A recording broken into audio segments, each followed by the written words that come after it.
Chapter 76. The Ambassadors. The two friends rode rapidly down the declivity of the Faubourg, but on arriving at the bottom were surprised to find that the streets of Paris had become rivers, and the open places lakes. After the great rains which fell in January, the Seine had overflowed its banks, and the river inundated half the capital. The two gentlemen were obliged, therefore, to get off their horses and take a boat, and in that strange manner they approached the Louvre. Night had closed in, and Paris, seen thus, by the light of lanterns flickering on the pools of water, crowded with ferry boats of every kind, including those that glittered with the armed patrols, with the watchword, passing from post to post. Paris presented such an aspect as to strongly seize the senses of Aramis, a man most susceptible to warlike impressions. They reached the Queen's apartments, but were compelled to stop in the antechamber, since Her Majesty was at that moment giving audience to gentlemen bringing her news from England. "We, too," said Athos to the footman who had given him that answer, "not only bring news from England, but have just come from there." "What?" "Then are your names, gentlemen?" "The Comte de la Fere and the Chevalier de Herblay," said Aramis. "Ah." "In that case, gentlemen," said the footman, on hearing the names which the Queen had so often pronounced with hope, "in that case it is another thing, and I think Her Majesty will pardon me for not keeping you here a moment. Please follow me." And he went on before, followed by Athos and Aramis. On arriving at the door of the room where the Queen was receiving, he made a sign for them to wait, and opening the door, "Madame," he said, "I hope your Majesty will forgive me for disobeying your orders, when you learn that the gentlemen I have come to announce are the Comte de la Fere and the Chevalier de Herblay." On hearing those two names, the Queen uttered a cry of joy, which the two gentlemen heard. "Poor Queen," murmured Athos. "Oh, let them come in." "Let them come in," cried the young princess, bounding to the door. The poor child was constant in her attendance on her mother, and sought by her filial attentions to make her forget the absence of her two sons and her other daughter. "Come in, gentlemen," repeated the princess, opening the door herself. The Queen was seated on a fauteuil, and before her were standing 2 or 3 gentlemen, and among them the Duc de Chatelain, the brother of the nobleman killed 8 or 9 years previously in a duel on account of Madame de Longueville, on the Place Royale. All these gentlemen had been noticed by Athos and Aramis in the guardhouse, and when the two friends were announced they started, and exchanged some words in a low tone. "Well, sirs," cried the Queen on perceiving the two friends, "you have come, faithful friends. But the royal couriers have been more expeditious than you, and here are Monsieur de Flamarens and Monsieur de Chatelain, who bring me from Her Majesty the Queen Anne of Austria the very latest intelligence." Aramis and Athos were astounded by the calmness, even the gaiety of the Queen's manner. "Go on with your recital, sirs," said the Queen, turning to the Duc de Chatelain. "You said that His Majesty, King Charles, my august consort, had been condemned to death by a majority of his subjects." "Yes, madame," Chatelain stammered out. Athos and Aramis were more and more astonished. "And that being conducted to the scaffold," resumed the Queen. "Oh, my lord." "Oh, my king. And that being led to the scaffold, he had been saved by an indignant people." "Just so, madame," replied Chatelain, in so low a voice that though the two friends were listening eagerly, they could hardly hear this affirmation. The Queen clasped her hands in enthusiastic gratitude, whilst her daughter threw her arms around her mother's neck and kissed her, her own eyes streaming with tears. "Now, madame, nothing remains to me except to proffer my respectful homage," said Chatelain, who felt confused and ashamed beneath the stern gaze of Athos. "One moment, yes," answered the Queen. "One moment. I beg, for here are the Chevalier de Herblay and the Comte de la Fere, just arrived from London, and they can give you, as eyewitnesses, such details as you can convey to the Queen, my royal sister." "Speak, gentlemen, speak. I am listening. Conceal nothing, gloss over nothing." "Since His Majesty still lives, since the honor of the throne is safe, everything else is a matter of indifference to me." Athos turned pale and laid his hand on his heart. "Well," exclaimed the Queen, who remarked this movement and his paleness. "Speak, sir." "I beg you to do so. I beg you to excuse me, madame. I wish to add nothing to the recital of these gentlemen until they perceive themselves that they have perhaps been mistaken." "Mistaken!" cried the Queen, almost suffocated by emotion. "Mistaken! What has happened, then?" "Sir," interposed Monsieur de Flamarens to Athos, "if we are mistaken, the error has originated with the Queen. I do not suppose you will have the presumption to set it to rights. That would be to accuse Her Majesty, Queen Anne, of falsehood." "With the Queen, sir," replied Athos, in his calm, vibrating voice. "Yes," murmured Flamarens, lowering his eyes. Athos sighed deeply. "Or rather, sir," said Aramis, with his peculiar irritating politeness, "the error of the person who was with you when we met you in the guard-room. For if the Comte de la Fere and I are not mistaken, we saw you in the company of a third gentleman." Chatelain and Flamarens started. "Explain yourself, Count," cried the Queen, whose anxiety grew greater every moment. "On your brow I read despair. Your lips falter ere you announce some terrible tidings. Your hands tremble." "Oh, my God, my God! What has happened?" "Lord!" ejaculated the young princess, falling on her knees. "Have mercy on us." "Sir," said Chatelain, "if you bring bad tidings, it will be cruel in you to announce them to the Queen." Aramis went so close to Chatelain as almost to touch him. "Sir," said he, with compressed lips and flashing eyes, "you have not the presumption to instruct the Comte de la Fere and myself what we ought to say here." During this brief altercation, Athos, with his hands on his heart, his head bent low, approached the Queen and in a voice of deepest sorrow said, "Madame, princes, who by nature are above other men, receive from heaven courage to support greater misfortunes than those of lower rank, for their hearts are elevated as their fortunes. We ought not, therefore, I think, to act toward a queen so illustrious as your Majesty as we should act toward a woman of our lowlier condition. Queen, destined as you are to endure every sorrow on this earth, hear the result of our unhappy mission." Athos, kneeling down before the Queen, trembling and very cold, drew from his bosom, enclosed in the same case, the order set in diamonds which the Queen had given to Lord de Winter, and the wedding ring which Charles I, before his death, had placed in the hands of Aramis. Since the moment he had first received these two mementos, Athos had never parted with them. He opened the case and offered them to the Queen with deep and silent anguish. The Queen stretched out her hand, seized the ring, pressed it convulsively to her lips, and without being able to breathe a sigh to give vent to a sob, she extended her arms, became deadly pale, and fell senseless in the arms of her attendants and her daughter. Athos kissed the hem of the robe of the widowed Queen and rising, with a dignity that made a deep impression on those around. "I, the Comte de la Fere, a gentleman who has never deceived any human being, swear before God and before this unhappy Queen that all that was possible to save the King of England was done whilst we were on English ground.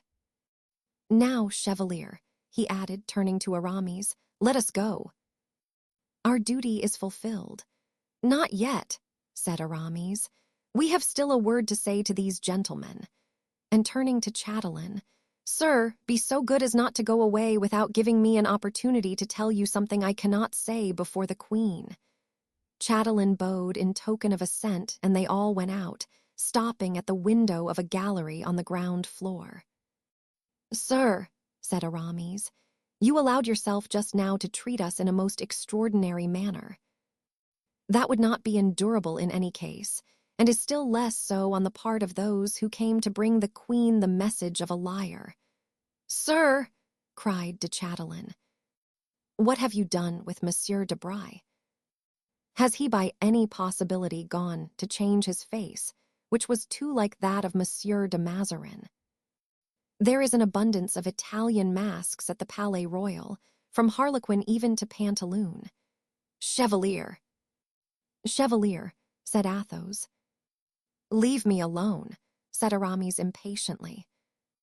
"You know well that I don't like to leave things half-finished."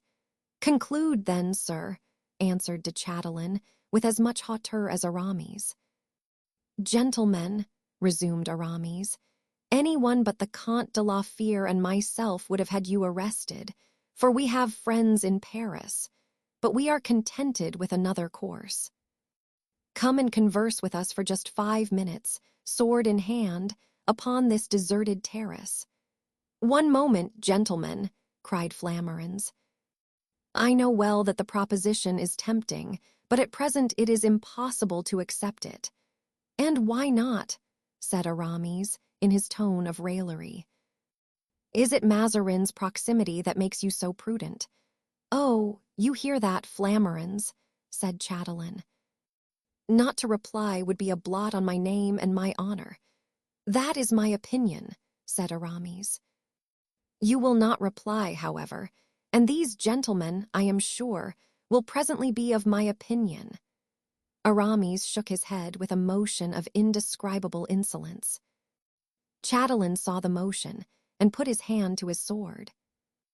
"Willingly," replied de Chatillon.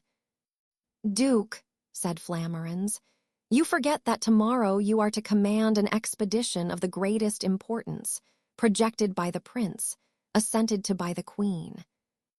Until tomorrow evening you are not at your own disposal." "Let it be then the day after tomorrow," said Aramis.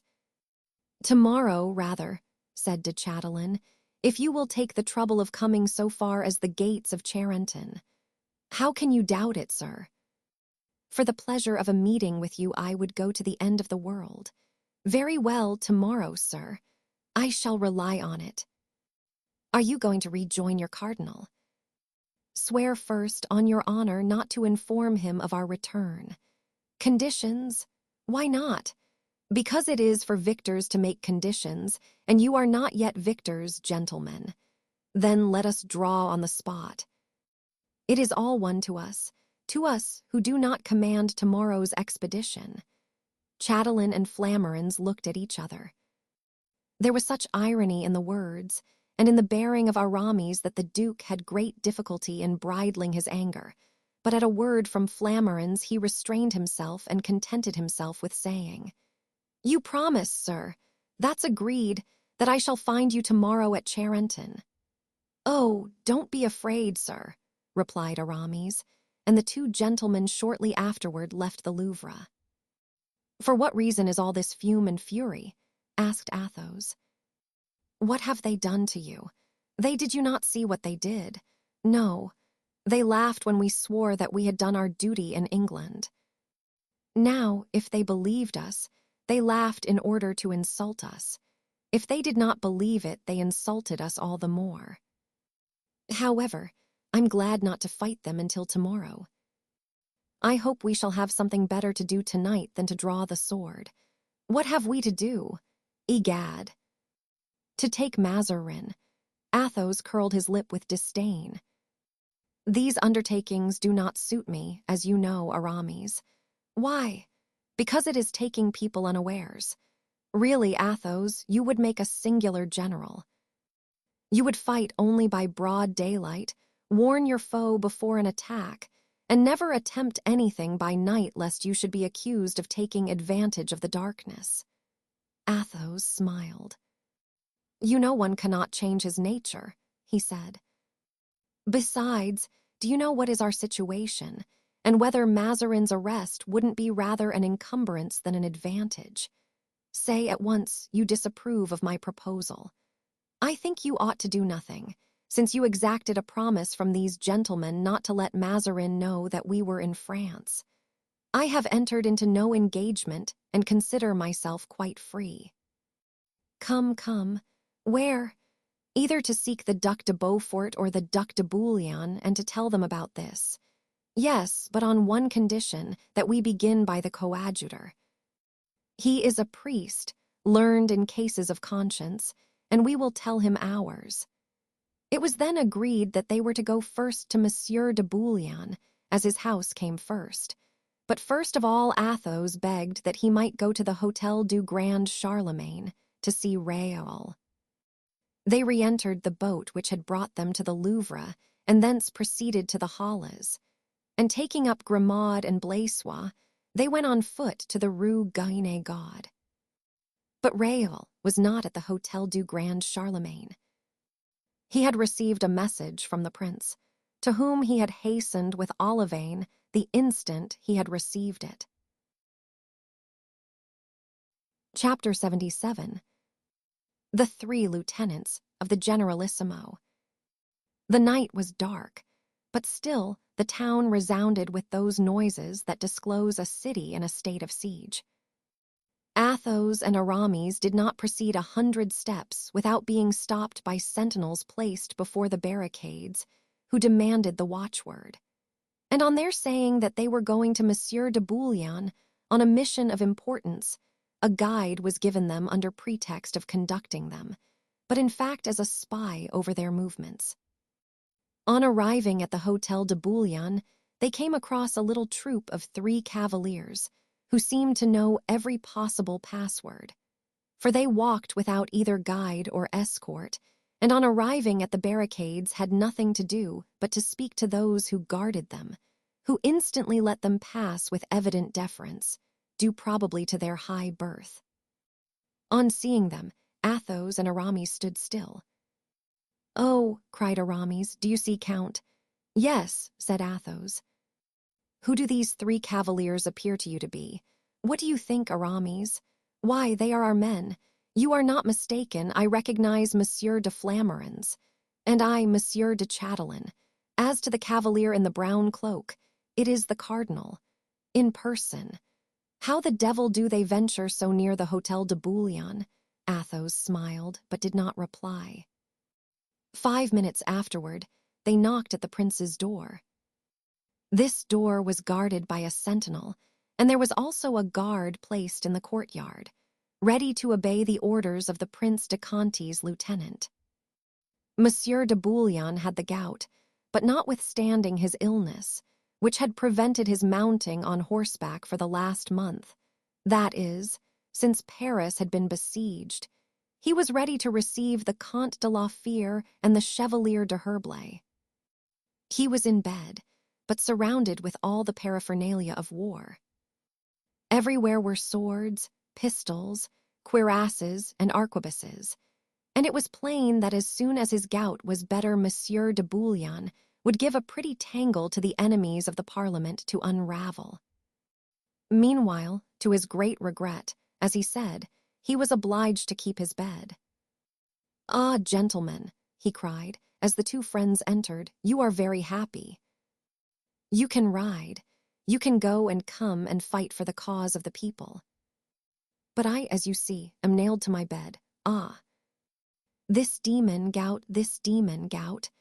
My lord," said Athos, "we are just arrived from England, and our first concern is to inquire after your health. Thanks, gentlemen, thanks. As you see, my health is but indifferent. But you come from England. And King Charles is well, as I have just heard." "He is dead, my lord," said Aramis. "Pooh," said the Duke, too much astonished to believe it true. "Dead on the scaffold, condemned by Parliament. Impossible, and executed in our presence. What then has Monsieur de Flamarens been telling me? Monsieur de Flamarens? Yes, he has just gone out." Athos smiled. "With 2 companions," he said. "With 2 companions, yes," replied the Duke. Then he added with a certain uneasiness, "Did you meet them?" "Why, yes, I think so, in the street," said Athos, and he looked smilingly at Aramis, who looked at him with an expression of surprise. "The devil take this gout," cried Monsieur de Bouillon, evidently ill at ease. "My lord," said Athos, "we admire your devotion to the cause you have espoused, in remaining at the head of the army whilst so ill, in so much pain." "One must," replied Monsieur de Bouillon, "sacrifice one's comfort to the public good, but I confess to you I am now almost exhausted. My spirit is willing, my head is clear, but this demon, the gout, o'ercrows me. I confess, if the court would do justice to my claims and give the head of my house the title of prince, and if my brother de Turenne were reinstated in his command, I would return to my estates and leave the court and parliament to settle things between themselves as they might."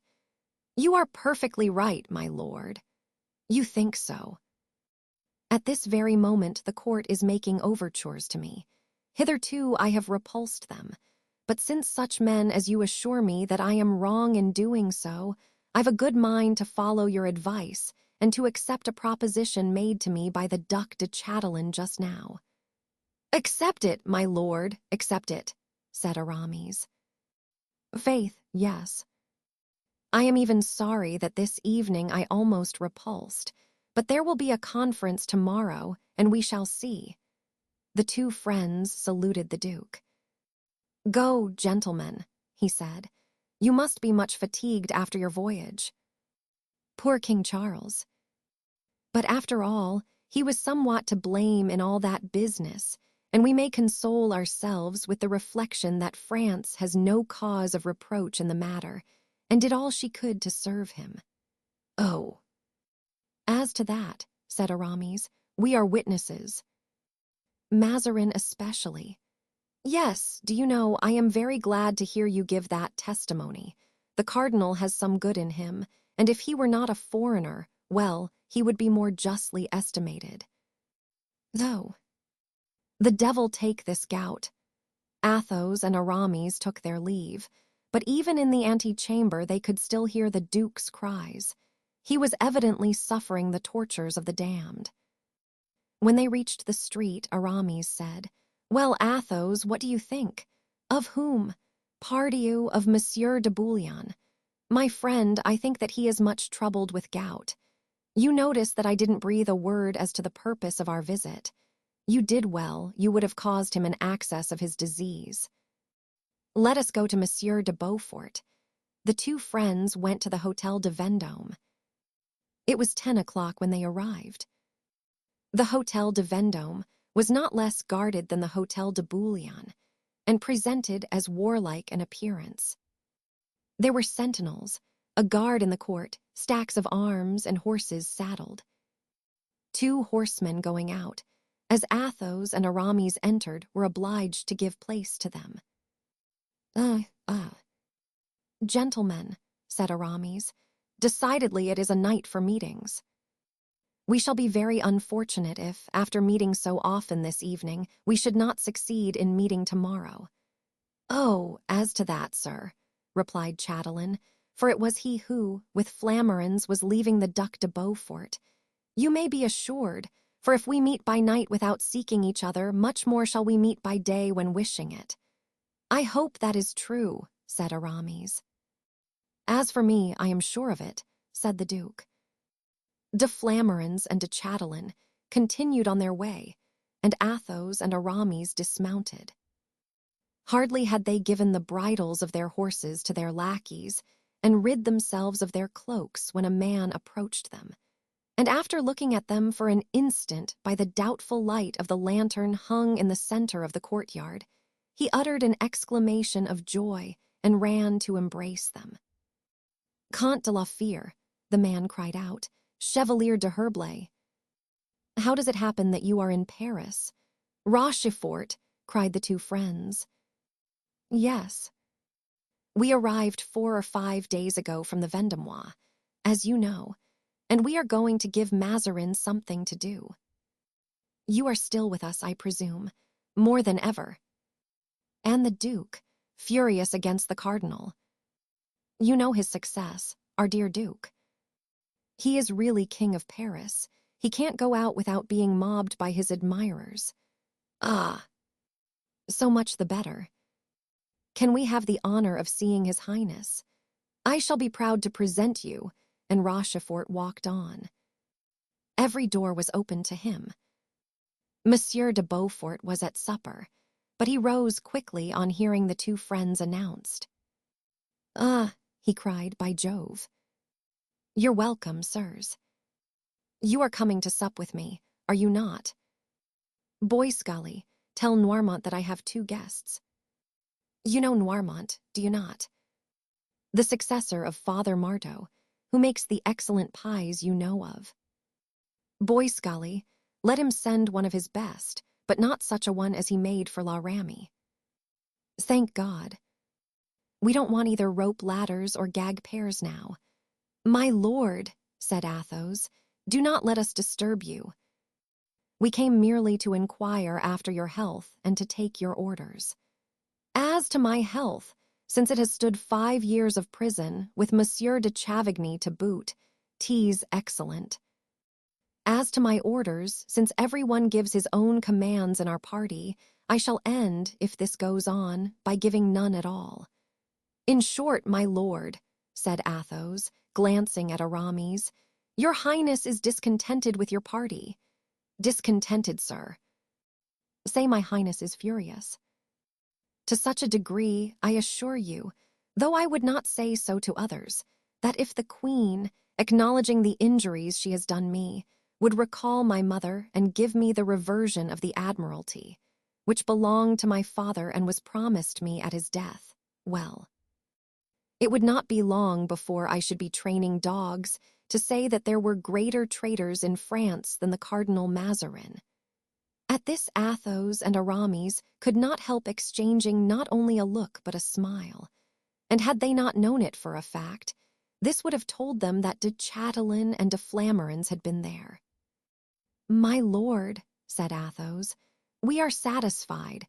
We came here only to express our loyalty and to say that we are at your lordship's service and his most faithful servants. My most faithful friends, gentlemen, my most faithful friends, you have proved it. And if ever I am reconciled with the court, I shall prove to you, I hope, that I remain your friend, as well as that of, what the devil are their names, D'Artagnan and Porthos. D'Artagnan and Porthos. Ah, yes. You understand, then, Comte de la Fere, you understand, Chevalier de Herblay, that I am altogether and always at your service. Athos and Aramis bowed and went out. My dear Athos, cried Aramis, I think you consented to accompany me only to give me a lesson. God forgive me. Wait a little, Aramis. It will be time for you to perceive my motive when we have paid our visit to the coadjutor. Let us then go to the archiepiscopal palace, said Aramis. They directed their horses to the city. On arriving at the cradle from which Paris sprang, they found it inundated with water, and it was again necessary to take a boat. The palace rose from the bosom of the water, and to see the number of boats around it, one would have fancied one's self not in Paris, but in Venice. Some of these boats were dark and mysterious, others noisy and lighted up with torches. The friends slid in through this congestion of embarkation and landed in their turn. The palace was surrounded with water, but a kind of staircase had been fixed to the lower walls, and the only difference was that instead of entering by the doors, people entered by the windows. Thus did Athos and Aramis make their appearance in the antechamber, where about a dozen noblemen were collected in waiting. Good heavens, said Aramis to Athos, does the coadjutor intend to indulge himself in the pleasure of making us cool our hearts off in his antechamber? My dear friend, we must take people as we find them. The coadjutor is at this moment one of the 7 kings of Paris, and has a court. Let us send in our names, and if he does not send us a suitable message, We will leave him to his own affairs or those of France. Let us call one of these lackeys with a demi-pistole in the left hand." "Exactly so," cried Aramis. "Ah, if I'm not mistaken, here's Bazin." "Come here, fellow." Bazin, who was crossing the antechamber majestically in his clerical dress, turned around to see who the impertinent gentleman was who thus addressed him. But seeing his friends, he went up to them quickly and expressed delight at seeing them. "A truce to compliments," said Aramis. "We want to see the coadjutor, and instantly, as we are in haste." "Certainly, sir. It is not such lords as you are who are allowed to wait in the antechamber. Only just now he has a secret conference with Monsieur de Bray." "De Bray," cried the friends. "'Tis then useless our seeing Monsieur the coadjutor this evening," said Aramis, "so we give it up." And they hastened to quit the palace, followed by Bazin, who was lavish of bows and compliments. "Well," said Athos, when Aramis and he were in the boat again, "are you beginning to be convinced that we should have done a bad turn to all these people in arresting Mazarin?" "You are wisdom incarnate, Athos," Aramis replied. What had especially been observed by the two friends was the little interest taken by the court of France in the terrible events which had occurred in England, which they thought should have arrested the attention of all Europe. In fact, aside from a poor widow and a royal orphan who wept in the corner of the Louvre, no one appeared to be aware that Charles I had ever lived, and that he had perished on the scaffold. The two friends made an appointment for 10 o'clock on the following day. For though the night was well advanced when they reached the door of the hotel, Aramis said that he had certain important visits to make and left Athos to enter alone. At 10 o'clock the next day, they met again. Athos had been out since 6 o'clock. "Well, have you any news?" Athos asked. "Nothing. No one has seen D'Artagnan, and Porthos has not appeared." "Have you anything?" "Nothing. The devil," said Aramis. "In fact," said Athos, "this delay is not natural. They took the shortest route and should have arrived before we did. Add to that D'Artagnan's rapidity in action, and that he is not the man to lose an hour, knowing that we were expecting him. He expected, you will remember, to be here on the 5th, and here we are at the 9th. This evening the margin of possible delay expires. What do you think should be done?" asked Athos. "If we have no news of them tonight, pardieu, we must go and look for them." "All right," said Athos. "But Raoul," said Aramis. A light cloud passed over the Count's face. "Raoul gives me much uneasiness," he said. "He received yesterday a message from the Prince de Condé. He went to meet him at St. Cloud and has not returned. Have you seen Madame de Chevreuse? She was not at home. And you, Aramis, you were going, I think, to visit Madame de Longueville. I did go there. Well, she was no longer there, but she had left her new address. Where was she? Guess, I give you 1,000 chances. How should I know where the most beautiful and active of the Frondists was at midnight? For I presume it was when you left me that you went to visit her. At the Hôtel de Ville, my dear fellow." "What?" "At the Hôtel de Ville." "Has she then been appointed provost of merchants?" "No, but she has become Queen of Paris, ad interim, and since she could not venture at once to establish herself in the Palais Royal or the Tuileries, she is installed at the Hôtel de Ville, where she is on the point of giving an heir or an heiress to that dear Duke. You didn't tell me of that, Aramis. Really. It was my forgetfulness then, pardon me. Now, asked Athos, what are we to do with ourselves till evening? Here we are without occupation, it seems to me. You forget, my friend, that we have work cut out for us in the direction of Charenton. I hope to see Monsieur de Chatelain, whom I've hated for a long time, there. Why have you hated him? Because he is the brother of Coligny. Ah, true. He who presumed to be a rival of yours, for which he was severely punished. That ought to satisfy you. Yes, but it does not. I am rancorous, the only stigma that proves me to be a churchman. Do you understand? You understand that you are in no way obliged to go with me. Come now, said Athos, you are joking. In that case, my dear friend, if you are resolved to accompany me, there is no time to lose. The drum beats. I observed cannon on the road. I saw the citizens in order of battle on the place of the Hôtel de Ville. Certainly the fight will be in the direction of Charenton, as the Duc de Chatelain said. I supposed, said Athos, that last night's conferences would modify those warlike arrangements. No doubt, but they will fight, nonetheless, if only to mask the conferences. Poor creatures, said Athos, who are going to be killed in order that Monsieur de Bouillon may have his estate at Sedan restored to him, that the reversion of the Admiralty may be given to the Duc de Beaufort, and that the coadjutor may be made a cardinal. Come, come, dear Athos, confess that you would not be so philosophical if your Raoul were to be involved in this affair. Perhaps you speak the truth, Aramis. Well, let us go, then, where the fighting is, for that is the most likely place to meet with D'Artagnan, Porthos, and possibly even Raoul. Stop, there are a fine body of citizens passing, quite attractive, by Jupiter. And their captain C. He has the true military style. What ho, said Grimaud. What? Asked Athos. Planchet, sir. Lieutenant yesterday, said Aramis.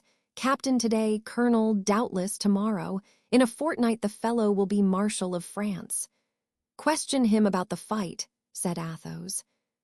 Planchet, prouder than ever of his new duties, deigned to explain to the two gentlemen that he was ordered to take up his position on the Place Royale with 200 men, forming the rear of the army of Paris, and to march on Charenton when necessary. This day will be a warm one, said Planchet in a warlike tone. No doubt, said Aramis, but it is far from here to the enemy. Sir, the distance will be diminished, said a subordinate. Aramis saluted, then turning toward Athos. I don't care to camp on the Place Royale with all these people, he said. Shall we go forward? We shall see better what is going on. And then Monsieur de Chatelain will not come to the Place Royale to look for you. Come then, my friend, we will go forward. Haven't you something to say to Monsieur de Flamarens on your own account? My friend, said Athos, I have made a resolution never to draw my sword save when it is absolutely necessary. And how long ago was that, when I last drew my poniard? Ah, good, another souvenir of Monsieur Mordaunt. Well, my friend, nothing now is lacking except that you should feel remorse for having killed that fellow. Hush, said Athos, putting a finger on his lips with the sad smile peculiar to him. Let us talk no more of Mordaunt, it will bring bad luck. And Athos set forward toward Charenton, followed closely by Aramis. Chapter 78. The Battle of Charenton. As Athos and Aramis proceeded, and passed different companies on the road, they became aware that they were arriving near the field of battle. Ah, my friend, cried Athos suddenly, where have you brought us? I fancy I perceive around us faces of different officers in the royal army. Is not that the Duc de Chatelain himself coming toward us with his brigadiers? Good day, sirs, said the Duke, advancing. You are puzzled by what you see here, but one word will explain everything. There is now a truce and a conference. The Prince, Monsieur de Retz, the Duc de Beaufort, the Duc de Bouillon are talking over public affairs. Now one of two things must happen. Either matters will not be arranged, or they will be arranged, in which last case I shall be relieved of my command and we shall still meet again. Sir, said Aramis, you speak to the point. Allow me to ask you a question. Where are the plenipotentiaries? At Charenton, in the second house on the right on entering from the direction of Paris. And was this conference arranged beforehand? No, gentlemen, It seems to be the result of certain propositions which Mazarin made last night to the Parisians." Athos and Aramis exchanged smiles, for they well knew what those propositions were, to whom they had been made and who had made them. "And that house in which the plenipotentiaries are," asked Athos, "belongs to Monsieur de Chanleu, who commands your troops at Charenton."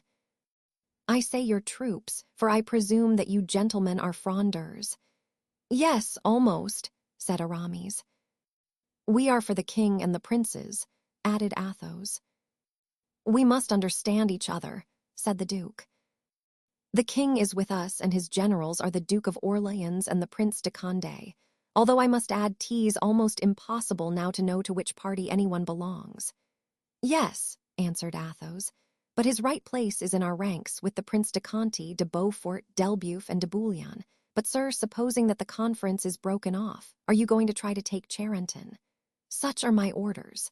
"Sir, since you command the cavalry—" "Pardon me, I am commander-in-chief." "So much the better. You must know all your officers, I mean those more distinguished." "Why, yes, very nearly." "Will you then kindly tell me if you have in your command the Chevalier d'Artagnan, lieutenant in the Musketeers?" "No, sir, he is not with us. He left Paris more than 6 weeks ago and is believed to have gone on a mission to England." "I knew that, but I supposed he had returned." "No, sir, no one has seen him." "I can answer positively on that point, for the Musketeers belong to our forces, and Monsieur de Cambon, the substitute for Monsieur d'Artagnan, still holds his place." The two friends looked at each other. "You see," said Athos. "It is strange," said Aramis. "It is absolutely certain that some misfortune has happened to them on the way. If we have no news of them this evening, tomorrow we must start." Athos nodded affirmatively, then turning. "And Monsieur de Bragelonne, a young man 15 years of age, attached to the Prince de Condé, has he the honor of being known to you?" Diffident in allowing the sarcastic Aramis to perceive how strong were his paternal feelings. "Yes, surely, he came with the prince. A charming young man. He is one of your friends, then, Monsieur le Comte?" "Yes, sir," answered Athos, agitated. "So much so that I wish to see him if possible." "Quite possible, sir. Do me the favor to accompany me, and I will conduct you to headquarters." "Halloo, there!" cried Aramis, turning around. "What a noise behind us!" "A body of cavaliers is coming toward us," said Chatelain. "I recognize the coadjutor by his Frondist hat, and I the Duc de Beaufort by his white plume of ostrich feathers. They are coming, full gallop. The prince is with them. Ah, he is leaving them. They are beating the rappel," cried Chatelain.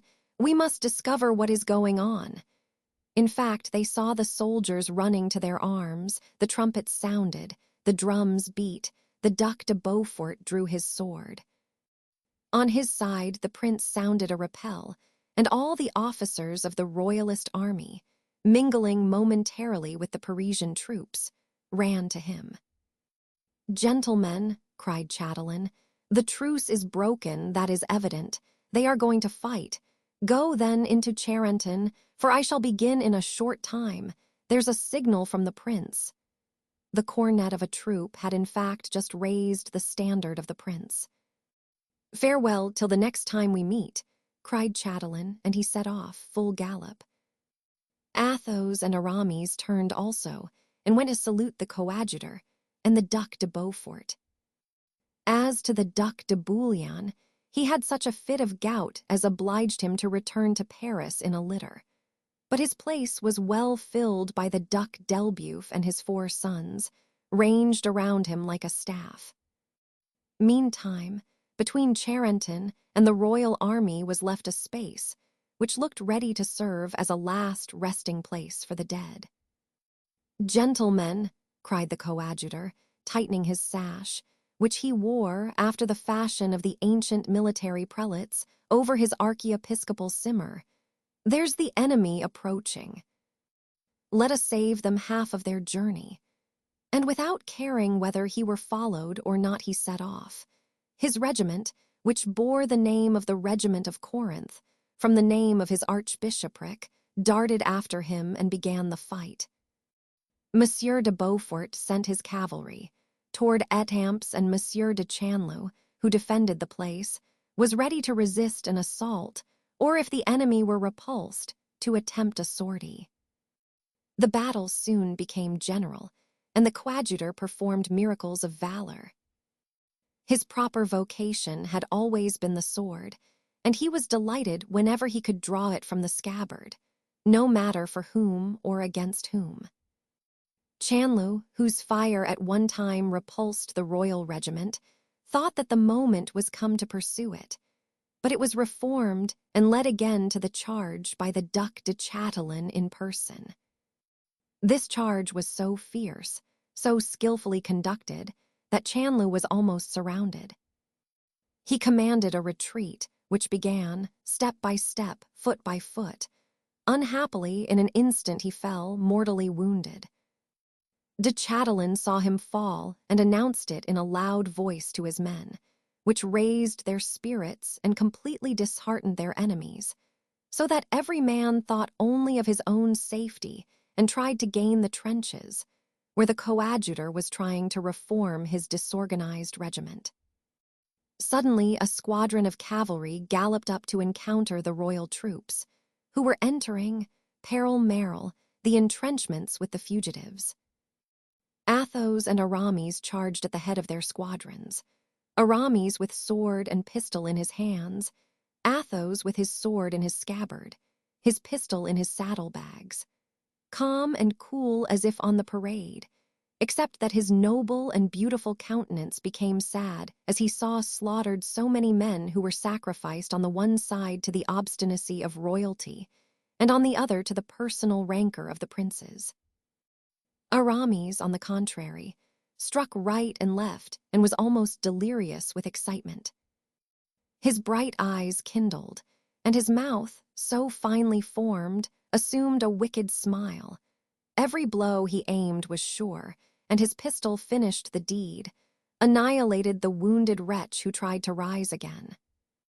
On the opposite side, two cavaliers, one covered with a gilt cuirass, the other wearing simply a buff doublet, from which fell the sleeves of a vest of blue velvet, charged in front. The cavalier in the gilt cuirass fell upon Aramis and struck a blow that Aramis parried with his wonted skill. "Ah! 'Tis you, Monsieur de Chatelain," cried the chevalier.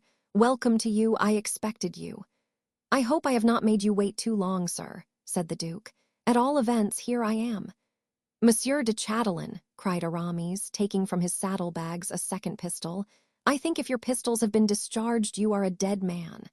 "Thank God, sir, they are not," and the Duke, pointing his pistol at Aramis, fired. But Aramis bent his head the instant he saw the Duke's finger press the trigger, and the ball passed without touching him. "Oh, you've missed me," cried Aramis, "but I swear to heaven—" "I will not miss you. If I give you time," cried the Duke, spurring on his horse and rushing upon him with his drawn sword. Aramis awaited him with that terrible smile which was peculiar to him on such occasions, and Athos, who saw the Duke advancing toward Aramis with the rapidity of lightning, was just going to cry out, "Fire!" Fire then, when the shot was fired. De Chatelain opened his arms and fell back on the crupper of his horse. The ball had entered his breast through a notch in the cuirass.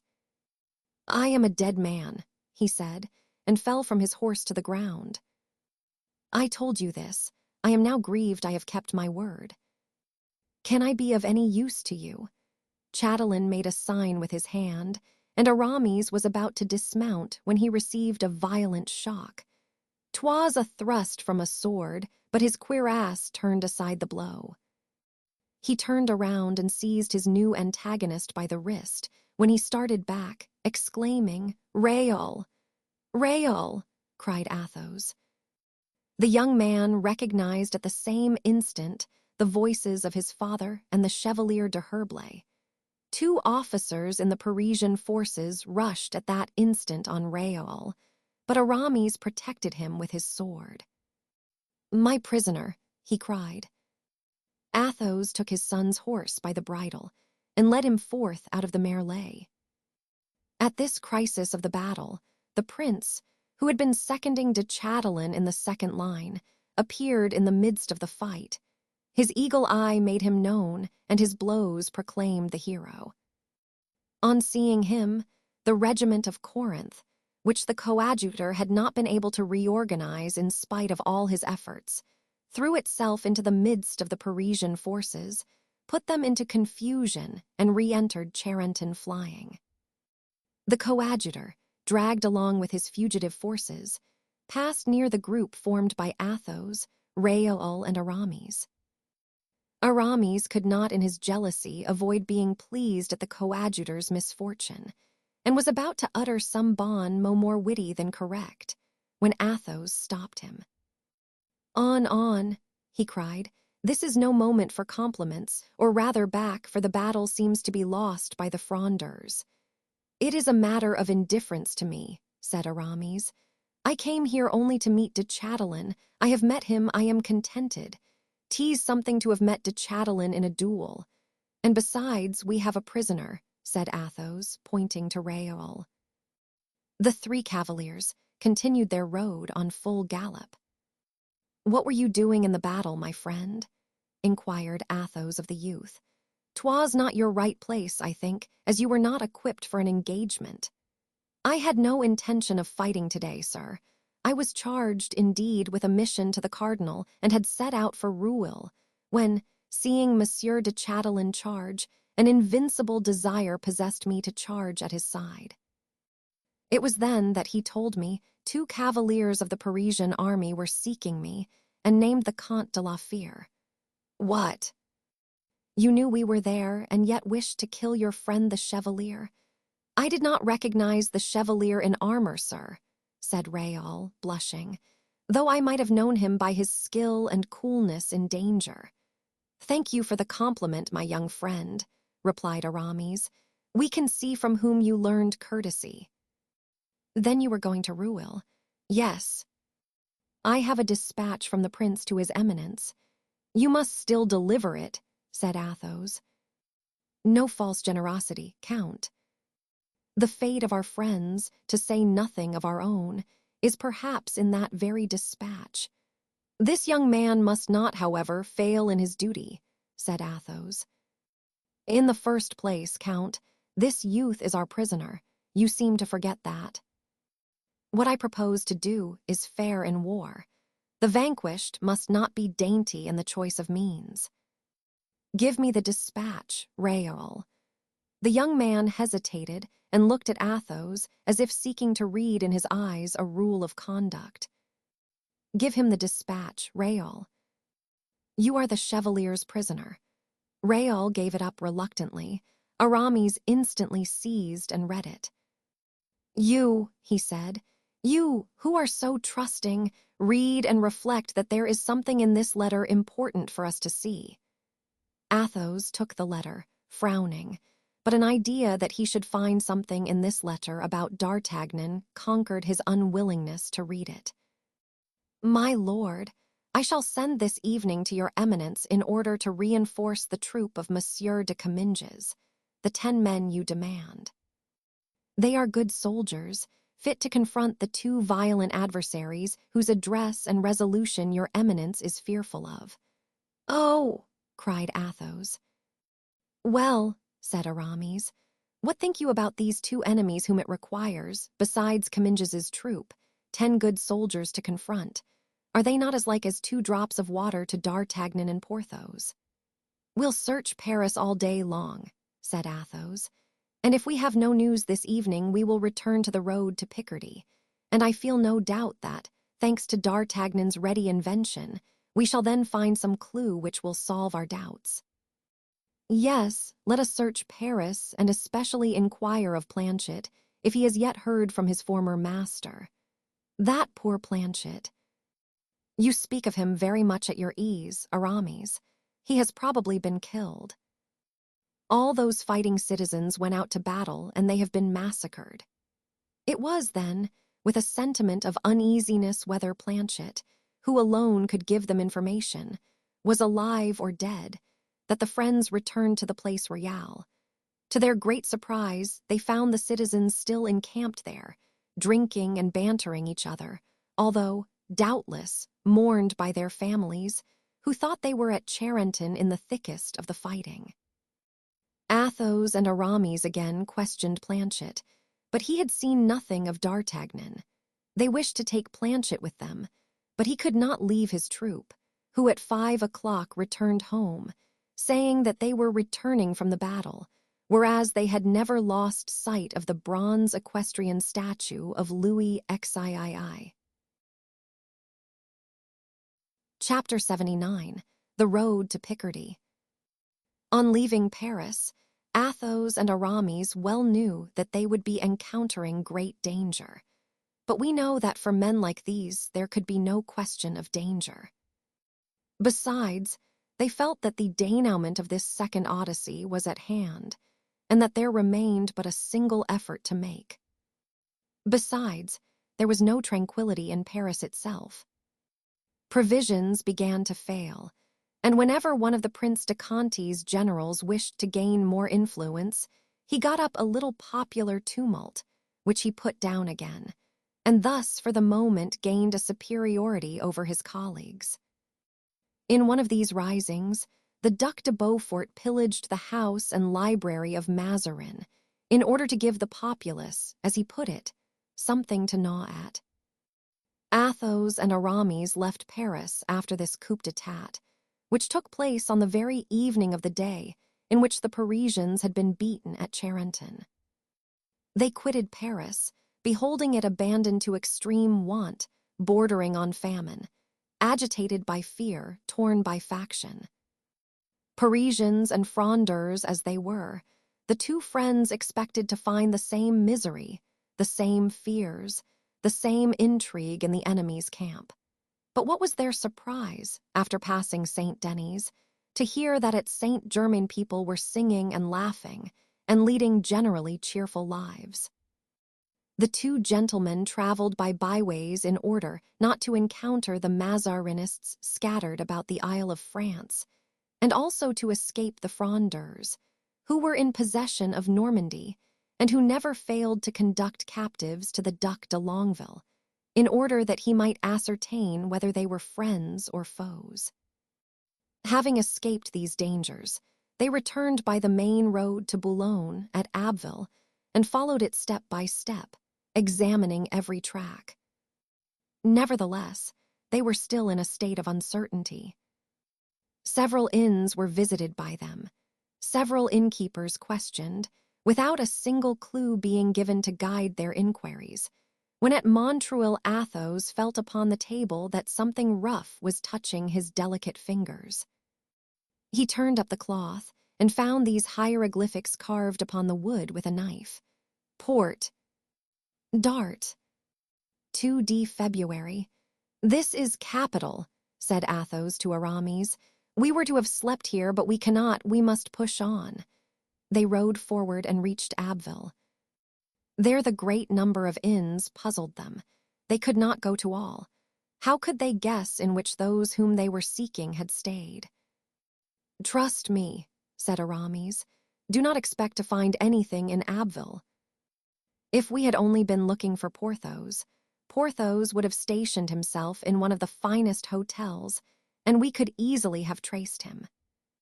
But D'Artagnan is devoid of such weaknesses. Porthos would have found it very difficult even to make him see that he was dying of hunger. He has gone on his road as inexorable as fate, and we must seek him somewhere else. They continued their route. It had now become a weary and almost hopeless task, and had it not been for the threefold motives of honor, friendship, and gratitude implanted in their hearts, our two travelers would have given up many a time their rides over the sand, their interrogatories of the peasantry, and their close inspection of faces. They proceeded thus to Péronne. Athos began to despair. His noble nature felt that their ignorance was a sort of reflection upon them. They had not looked carefully enough for their lost friends. They had not shown sufficient pertinacity in their inquiries. They were willing and ready to retrace their steps, when in crossing the suburb which leads to the gates of the town, upon a white wall which was at the corner of a street turning around the rampart, Athos cast his eyes upon a drawing in black chalk, which represented, with the awkwardness of a first attempt, two cavaliers riding furiously. One of them carried a roll of paper on which were written these words: "They are following us." "Oh!" exclaimed Athos. "Here it is, as clear as day. Pursued as he was, D'Artagnan would not have tarried here 5 minutes had he been pressed very closely, which gives us hopes that he may have succeeded in escaping." Aramis shook his head. "Had he escaped, we should either have seen him or have heard him spoken of. You are right, Aramis. Let us travel on." To describe the impatience and anxiety of these two friends would be impossible. Uneasiness took possession of the tender, constant heart of Athos, and fearful forecasts were the torment of the impulsive Aramis. They galloped on for 2 or 3 hours, as furiously as the cavaliers on the wall. All at once, in a narrow pass, they perceived that the road was partially barricaded by an enormous stone. It had evidently been rolled across the pass by some arm of giant strength. Aramis stopped. "Oh," he said, looking at the stone, "this is the work of either Hercules or Porthos. Let us get down, count, and examine this rock." They both alighted. The stone had been brought with the evident intention of barricading the road, but someone, having perceived the obstacle, had partially turned it aside. With the assistance of Blaisois and Grimaud, the friends succeeded in turning the stone over. Upon the side next the ground were scratched the following words: "8 of the light dragoons are pursuing us. If we reach Campigny, we shall stop at the Peacock. It is kept by a friend of ours." "At last we have something definite," said Athos. "Let us go to the Peacock." "Yes," answered Aramis, "but if we are to get there we must rest our horses, for they are almost broken-winded." Aramis was right. They stopped at the first tavern and made each horse swallow a double quantity of corn steeped in wine. They gave them 3 hours' rest and then set off again. The men themselves were almost dead with fatigue, but hope supported them. In 6 hours, they reached Campigny and alighted at the Peacock. The host proved to be a worthy man, as bald as a Chinaman. They asked him if some time ago he had not received in his house 2 gentlemen who were pursued by dragoons. Without answering, he went out and brought in the blade of a rapier. "Do you know that?" he asked. Athos merely glanced at it. "'Tis D'Artagnan's sword," he said. "Does it belong to the smaller or to the larger of the two?" asked the host. "To the smaller. I see that you are the friends of these gentlemen. Well, what has happened to them?" "They were pursued by 8 of the light dragoons, who rode into the courtyard before they had time to close the gate." "8," said Aramis. "It surprises me that 2 such heroes as Porthos and D'Artagnan should have allowed themselves to be arrested by 8 men. The 8 men would doubtless have failed had they not been assisted by 20 soldiers of the regiment of Italians in the king's service, who are in garrison in this town, so that your friends were overpowered by numbers." "Arrested, were they?" inquired Athos. "Is it known why?" "No, sir, they were carried off instantly, and had not even time to tell me why. But as soon as they were gone, I found this broken sword blade, as I was helping to raise 2 dead men and 5 or 6 wounded ones." "'Tis still a consolation that they were not wounded," said Aramis. "Where were they taken?" asked Athos. "Toward the town of Louvres," was the reply. The 2 friends, having agreed to leave Blaisois and Grimaud at Campigny with the horses, resolved to take post horses, and having snatched a hasty dinner, they continued their journey to Louvres. Here they found only one inn, in which was consumed a liqueur which preserves its reputation to our time, and which is still made in that town. "Let us alight here," said Athos. "D'Artagnan will not have let slip an opportunity of drinking a glass of this liqueur, and at the same time leaving some trace of himself." They went into the town and asked for 2 glasses of liqueur at the counter, as their friends must have done before them. The counter was covered with a plate of pewter. Upon this plate was written with the point of a large pin, "Rueil." They went to Rueil, cried Aramis. "Let us go to Rueil," said Athos. "It is to throw ourselves into the wolf's jaws," said Aramis. "Had I been as great a friend of Jonah as I am of D'Artagnan, I should have followed him even into the inside of the whale itself. And you would have done the same, Aramis." "Certainly, but you make me out better than I am, dear Count. Had I been alone, I should scarcely have gone to Rueil without great caution. But where you go, I go." They then set off for Rueil. Here the deputies of the Parliament had just arrived, in order to enter upon those famous conferences which were to last 3 weeks, and produced eventually that shameful peace, at the conclusion of which the prince was arrested. Rueil was crowded with advocates, presidents, and councillors who came from the Parisians, and on the side of the court with officers and guards. It was therefore easy, in the midst of this confusion, to remain as unobserved as anyone might wish.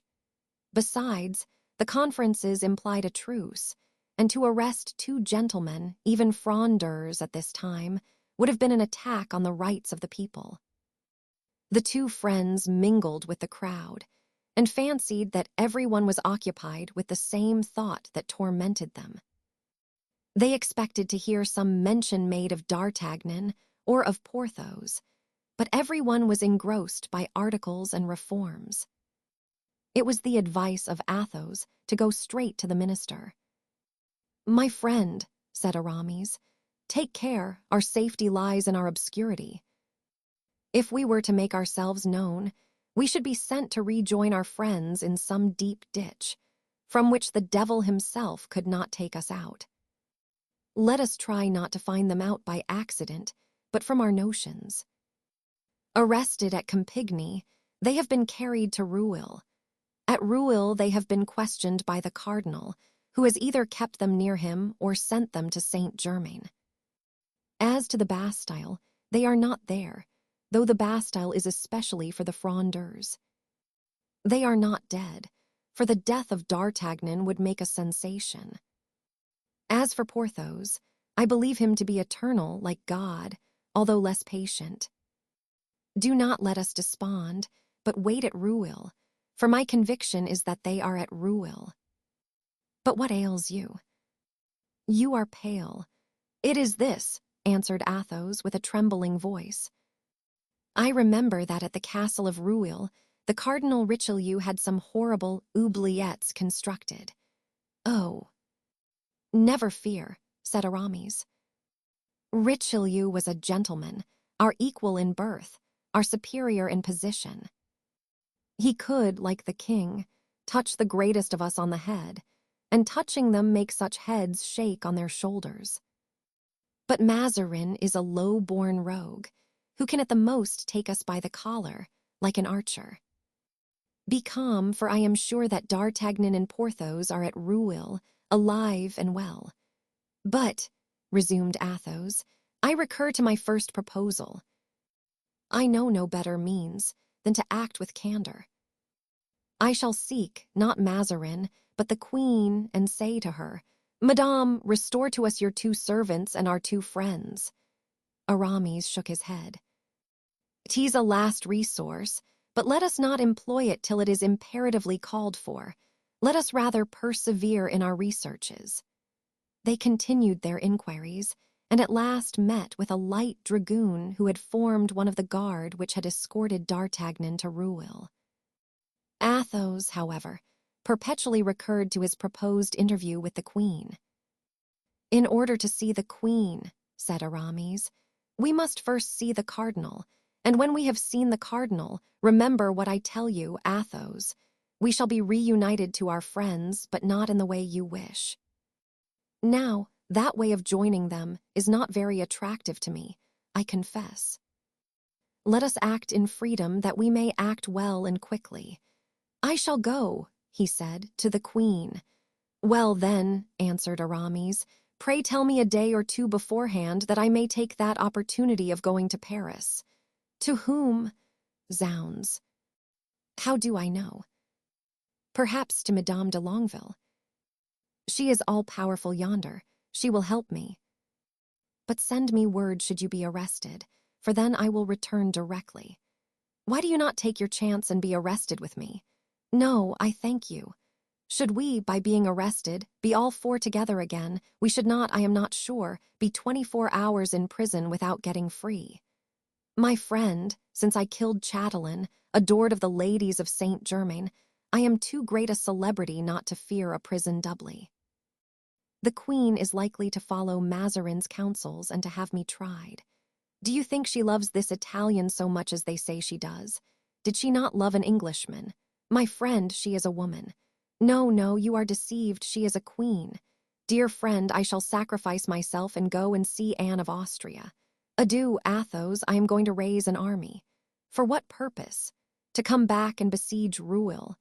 Where shall we meet again? At the foot of the cardinal's gallows. The two friends departed, Aramis to return to Paris, Athos to take measures preparatory to an interview with the queen. Chapter 80. The gratitude of Anne of Austria. Athos found much less difficulty than he had expected in obtaining an audience of Anne of Austria. It was granted, and was to take place after her morning's levee, at which, in accordance with his rights of birth, he was entitled to be present. A vast crowd filled the apartments of Saint Germain. Anne had never at the Louvre had so large a court, but this crowd represented chiefly the second class of nobility, while the Prince de Conti, the Duc de Beaufort, and the coadjutor assembled around them the first nobility of France. The greatest possible gaiety prevailed at court. The particular characteristic of this was that more songs were made than cannons fired during its continuance.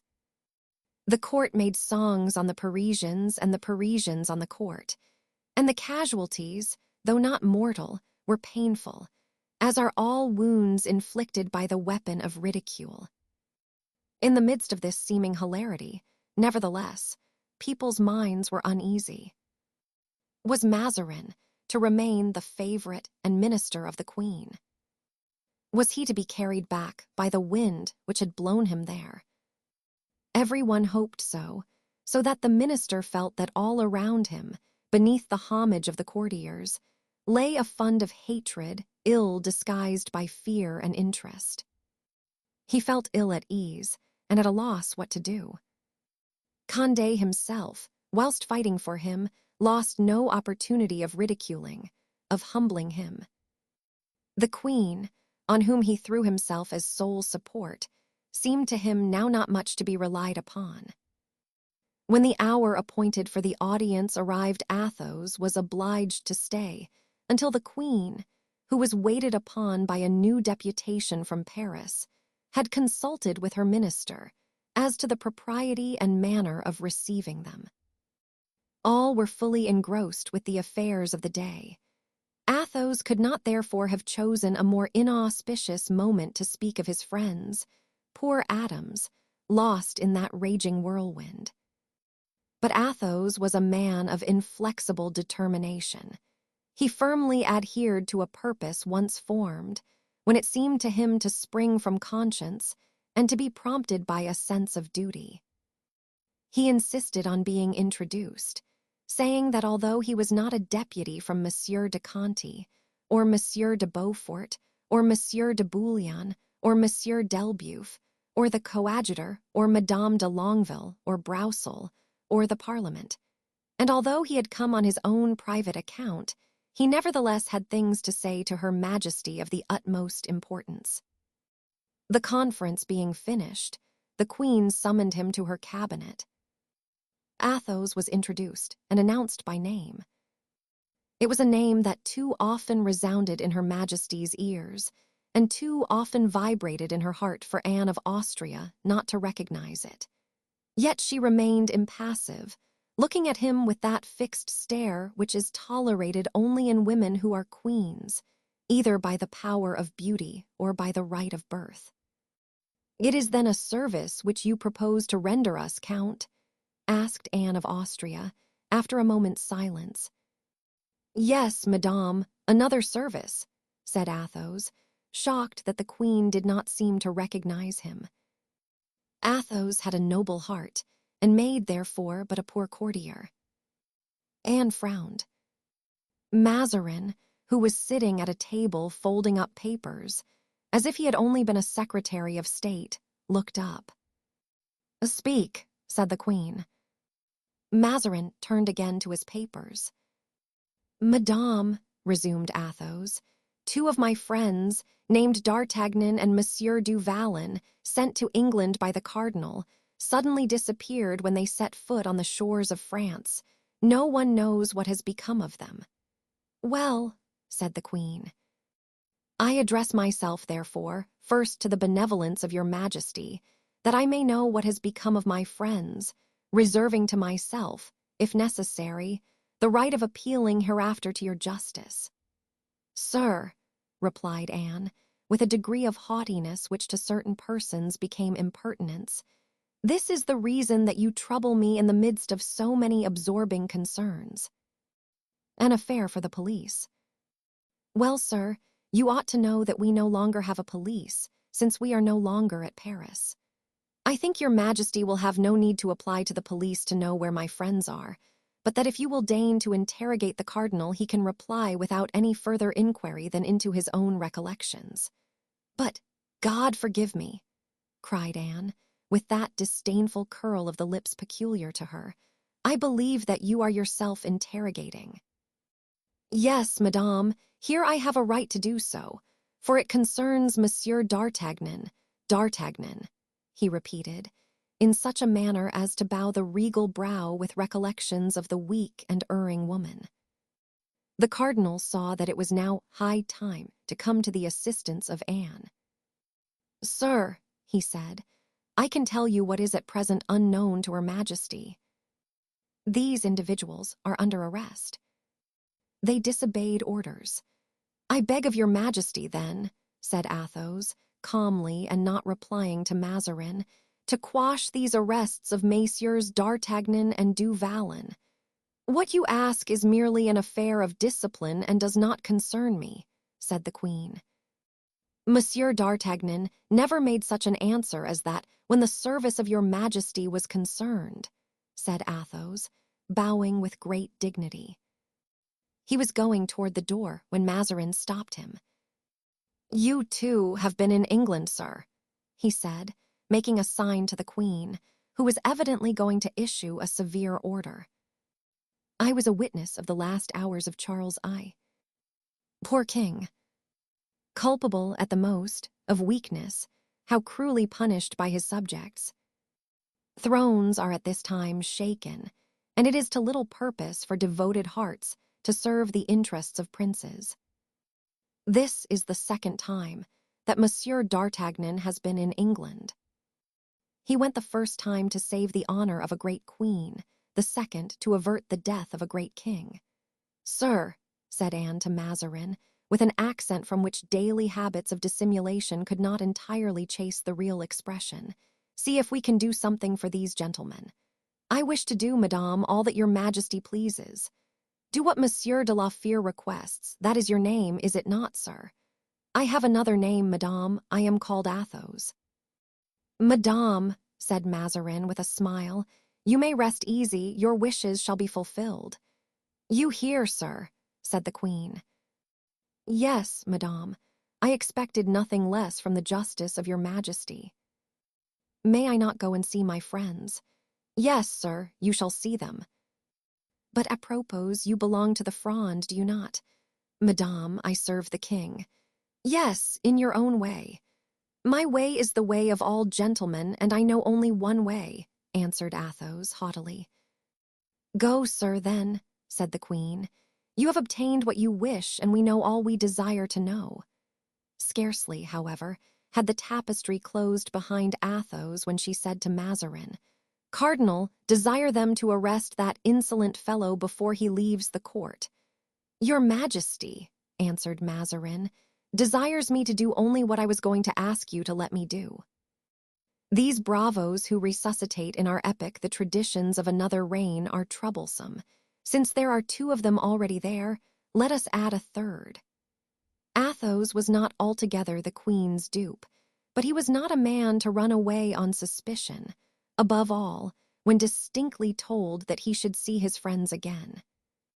He waited, then, in the antechamber with impatience, till he should be conducted to them. He walked to the window and looked into the court. He saw the deputation from the Parisians enter it. They were coming to assign the definitive place for the conference and to make their bow to the queen. A very imposing escort awaited them without the gates. Athos was looking on attentively when someone touched him softly on the shoulder. "Ah, Monsieur de Comminges," he said. "Yes, Count, and charged with a commission for which I beg of you to accept my excuses. What is it? Be so good as to give me up your sword, Count." Athos smiled and opened the window. "Aramis," he cried. A gentleman turned around. Athos fancied he had seen him among the crowd. It was Aramis. He bowed with great friendship to the Count. "Aramis," cried Athos, "I am arrested." "Good," replied Aramis calmly. "Sir," said Athos, turning to Comminges and giving him politely his sword by the hilt, "here is my sword. Have the kindness to keep it safely for me until I quit my prison. I prize it. It was given to my ancestor by King Francis I. In his time they armed gentlemen, not disarmed them. Now whither do you conduct me?" "Into my room first," replied Comminges. "The queen will ultimately decide your place of domicile." Athos followed Comminges without saying a single word.